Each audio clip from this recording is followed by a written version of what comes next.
अंग्रेजों ने तो केवल 2 कानून बनाया मठ मंदिरों को कंट्रोल करने के लिए, एक 1863 में बनाया, एक 1880 में बनाया। लेकिन हमारे बाद वाले अंग्रेजों ने 33 कानून और बना दिए। अब इस समय 35 कानून चल रहे हैं मठ मंदिरों को कंट्रोल करने के लिए। कहते हैं भारत में संविधान है।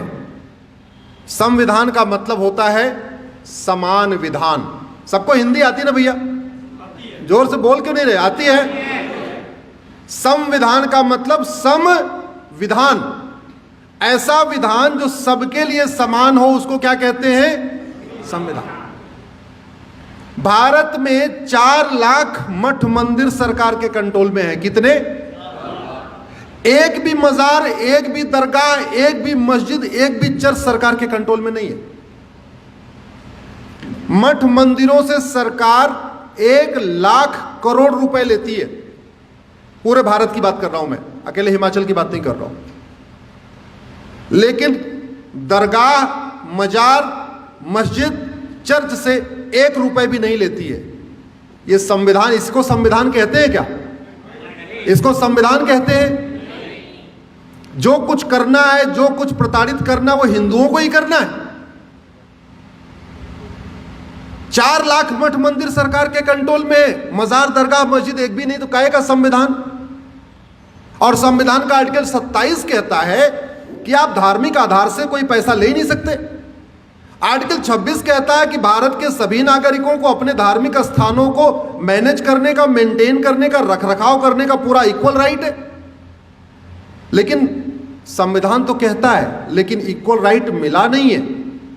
तो आप कायदे से देखिए तो हिंदुस्तान में हिंदू समान अधिकार तो छोड़िए, 3rd क्लास सिटीजन बन चुके हैं।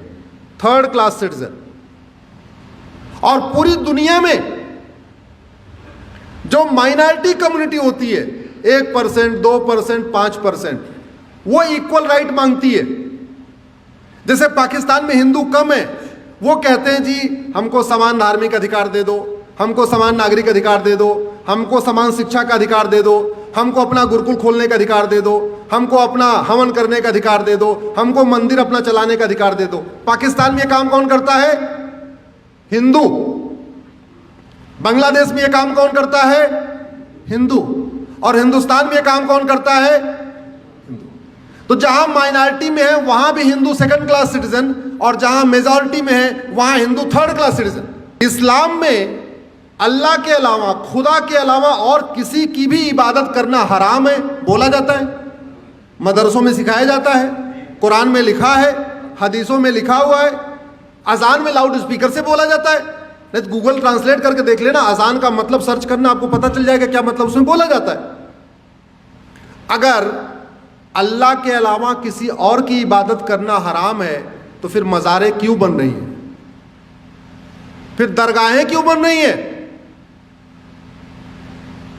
उत्तराखंड में देखते देखते पूरे जंगल के जंगल मजार दरगाहें कहां से बन गई। और आपकी जानकारी के लिए बता दूं, अरब में एक भी मजार नहीं है, अरब में एक भी दरगाह नहीं है, और अरब में एक भी पक्का कब्रिस्तान नहीं है। इसलिए नहीं है क्योंकि बुत परस्ती, किसी भी और के सामने सजदा करना, किसी भी और के सामने सर झुकाना, यह हराम है। किस मंशा के साथ भारत में जगह जगह पक्के कब्रिस्तान बन रहे? किस मंशा के साथ भारत में जगह जगह मज़ारें बनती जा रही हैं, दरगाहें बनती जा रही हैं? और दुर्भाग्यवश ये सुबह से शाम तक टीवी पे फतवा देने वाले, ज्ञान देने वाले, जो कहते हैं फला हराम है, फला हराम है, होली पे रंग खेलना हराम है, दिवाली पे पटाखा चलाना हराम है, होली पे गले मिलना हराम है, होली की बधाई देना हराम है, दिवाली की बधाई देना हराम है, नए वर्ष की बधाई देना हराम है, नवरात्रे में मंदिर में जाना हराम है, सब हराम है। वो लोग कभी ये कहते हैं कि मजार हराम है, दरगाह हराम है, पक्का कब्रिस्तान हराम? सुना आपने कभी? सुना? इसका मतलब कुछ तो गड़बड़ है, इसका मतलब कुछ तो गड़बड़ है।